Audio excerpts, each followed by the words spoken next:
Now, having looked at this text, which is بين المأمون والفضل بن ربيع, the first thing that I have noticed is the transliteration issue. There is quite a lot of words that needs to be transliterated properly. The best way to do that is International Journal of Middle Eastern Studies, which is a system for transliteration from Arabic into English, following, of course, the alphabetical order or the alphabets. How do you write the dad? How do you write the, for example, the vowels, الفتحة والكسرة والضمة. الفتحة بالألف ب-A، الكسرة بال-I، والضمة بال-U. وإذا كانت واو بنحط عليها داش على اليو، وإذا كانت E بنحط داش على الياء، وإذا كانت نضع على خط على الألف على الA باللغة الإنجليزية. So O and E, we have to get them right. The other point is that في عنا المأمون والأمين ال والفضل. Is it AL or EL? Now we have to establish that it is AL because in French it's EL. So maybe we can go for AL. Now do we need to put a dash after the AL or not? Also we have to look at a system where the AL dash and then the word in capital for مأمون, and مأمون, for example, it is the Hamza, the في Hamza, which is an apostrophe after the A, مأمون. وبدل كلمة مون MOON should be U with a dash and N. فإذا مشكلة في الترانسليتريشن، لازم ناخذ سيستم. لاحظ انه المترجمة او المترجم المأمون ما حط لها ال، لكن الأمين حط لها ال بالترجمة. الفضل حط لها ال. إذا في نوع من الانكونسستنسي في الترجمة من ناحية الترانسليتريشن. هذه نقطة، لكن هذه نقطة بالبرزنتيشن، لكن في نقطة أعمق يجب أن ننتبه عليها، وهي نعرف أنه المأمون لازم ندرس ما هو المأمون، من هو المأمون، اللي هو طبعا حسب ما ننظر ونجد أن المأمون حسب ما يرد في الكتب وما كتبوا عنه أنه الخليفة السابع على ما أظن، كاف لام ميم مأمون كاف لام، المأمون الخليفة السابع العباسي السابع. إذا لازم نعرف مين هو المأمون. هذه نقطة، يعني كمترجم يجب أن لا نترجم إلا أن نعرف أن المأمون هو الخليفة، خليفة عباسي كاليف. And then also we know الأمين اللي كان هو الخليفة السادس يمكن، لكن أخاه هو أخاه. طيب إذا فهمنا هذه النقطة. النقطة الأخرى أن الفضل بن ربيع كان خادما لهارون الرشيد وللأمين، فيجب أن نعرف هذا أيضا. المشكلة أن لما ظفر المأمون بالفضل، كلمة ظفر بي معناها اعتقله، ولذلك نجد في الترجمة كانت صحيحة arrested or caught him. لكن مشكلة بن ربيع، الفضل بن ربيع مو ابن ربيع. لكن طبعا في هنا موضوع بالنسبة لقواعد اللغة العربية، ابن إذا كانت في وسط الكلمة بين اسمين تقول بن، أما إذا كانت منفصلة تقول ابن. فهنا لجأ بالترانسليتريشن تو كلمة ابن and بن، مثل ما في بعض الأسماء اليمنية باء and so on، با رباع با. طيب فإذا يعني بن ربيع. الأمر الثاني يا أمير المؤمنين، we can say sire, which is S.r.l, meaning your majesty, because he was the king or he was the emir rather. فإذا ممكن احنا نقول the emir of the faithful. We can say the caliph الخليفة، باعتبار عرفنا أنه هو الخليفة. يعني ممكن ترجم يا أمير المؤمنين commander of the faithful, but not of the faith. He's not commander of the faith in English. So it's another error in the translation.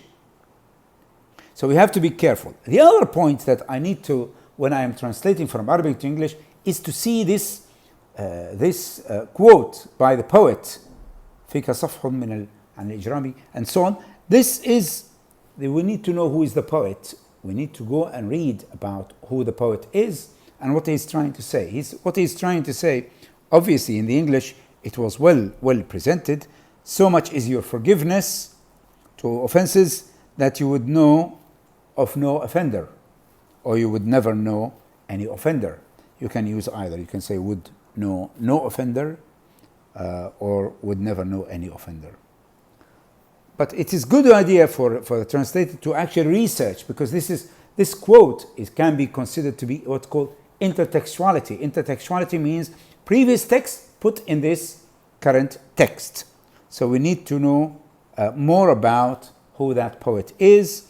As a translator, it might be a good idea even to put a footnote to indicate who this poet is, and who is al-Ma'mun, and who is al-Fadl bin Rabi'. As a translator, you need to put that as a footnote. It's called paratext in translation. Paratextuality is important to indicate how much you understand and who are these characters for those who don't know who is al-Ma'mun and who is al-Amin. Al-Amin and al-Ma'mun. Al-Amin, also in transliteration, Amin, it should be an apostrophe, then A, then M, then I with a dash on top, and then Nun. These are quite a few little things here and there which are important to indicate or to refer to. But on the whole, the translation, the English translation that I showed you earlier in the previous episode of this particular Bayn al-Ma'mun wal-Fadl bin Rabi', it does actually convey the meaning in most places.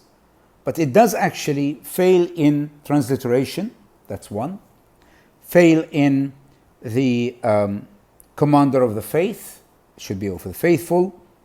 But in general, and also, but it doesn't indicate to us who is the poet. Of course, in the original, it does not show us who is the poet, but it will be a good idea for the translator to be able to research who the poet is and see that. And that can be considered to be what's called intertextuality, which is the current text having a previous text in the current text. In the English, you can say as one of the Arab poets instead of as the poet said, the poet. Of course, it's one of the poets, not the poet. We don't know who that poet is. You can say as the Arabic poet says, one of the Arabic poets says, because we don't know who that poet is. But what is important in general, looking at it, of course, in general, I think he's actually indicated in many ways. It's a good translation from Arabic into English on the whole, apart from the transliteration and few little tweaks here and there which require more attention. But I would say also on top of that, to have some footnotes would have been even better, because it would show those who are not familiar with the Arabic culture and the Arabic literature, they would not know who is al-Ma'mun, who is al-Amin, who is al-Amin, and who is al-Fadl bin Rabi'. So it's important to indicate or to tell them, to tell the reader, the target reader, because the target reader who's English would not know who are these leaders of the countries, or who are commanders, if you like. He or she, the audience, need to know, and that is what we want to make sure. But in general, I would say, I mean, even I liked the translation of the actual poem, the verse.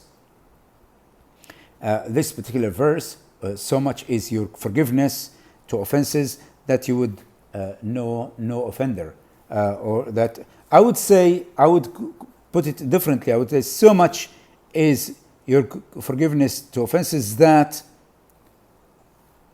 you feel as if you know no offender. I think as if you know no offender due to your own forgiveness. But you can see the word safh wal-afu is used in the English, only one word, which is forgiveness. for الصفح والعفو, and الإجرام is offenses and مجرما offender. Of course الإجرام والمجرم you can say criminal as well. It depends on the type of offense, because offense is less serious than مجرم. المجرم هو أكبر من أن يكون offender, just offender. Criminal will be somebody who kills, and that is for مجرم. فالمجرم هو الcriminal and crime. الإجرام incriminate him or incrimination. This is all, but not offending. Offending is a very less serious type of violation or wrongdoing. So this is another element about the choice of words. عفوك تعفو ما في وسعك. Of course, you see عفوك earlier. فلا يضيق عني من عفوك ما وسع غيري منك. Again, عفوك he uses forgiveness, and the later العفو forgiveness, and the الصفح also forgiveness, which is fine in translation as well.